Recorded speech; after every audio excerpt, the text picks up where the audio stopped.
Hi mga friendship! Ayan, dumating ng box natin. Diba? Ang saya-saya ko dyan dahil dumating na yan. Ayan, may binigay sila tatlong tape at meron ding yan. Dyan mo susulat lahat ng ilalagay mo sa box. Huwag mong kalimutan yan guys. Okay. Then, yan, tingnan natin kung gaano siya katangkad. So, extra tall yung pinili ko. Yan, ganyan siya katangkad, guys. Mas matangkad pa yung bag sa akin. Pero hindi. Hanggang braso ko lang yan, guys. Ayan, tingnan mo. Titiklopin ko yan. Ayan, pag natiklop ko yung sa taas niya, nasa baba niya, hanggang braso ko lang yan. Okay? Hindi yan kasing tangkad ko talaga. Kasi kung kasing tangkad ko na yan, ubos ang budget natin mga inday, mga friendship ko. Ayan, so inisimulan ko na siyang ganyanin, balutin, itiklop. Tahirapan ako magtiklop dyan guys, alam nyo. Kasi ang tangkad niya, sorry na, matangkad talaga yan.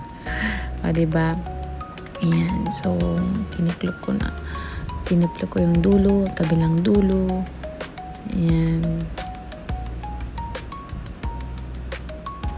Ayan, di ba dati, pangarap ko lang yan. Sabi ko, gusto ko din magkaroon ng malaking box.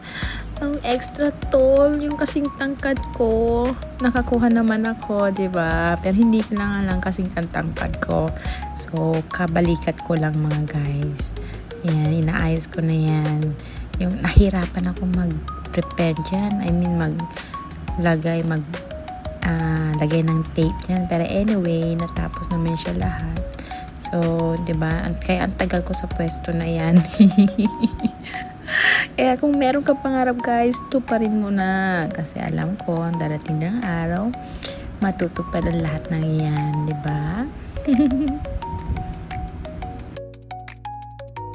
Sa loob naman yung lalagyan natin ng tape para ayos naman. Sige, pasok ako sa loob. Pero hindi ko alam kung kaya to. But anyway, ayan, pasok tayo dyan. May lalabas din ako.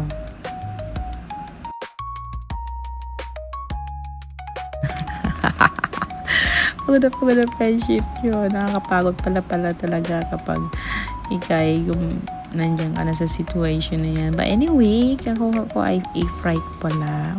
Sa extra tall. Ayan, ganda yung delivery nila, yung mga friendship ko. Yun din yung gamit nila. So dahil napagod ako, so I prepare na lang din ng cinnamon. I forgot ko ano yan. Basta yun na yun. Kain tayo guys. So yun lang. Bye-bye. Abangan ng mga susunod na kabanata. Babush!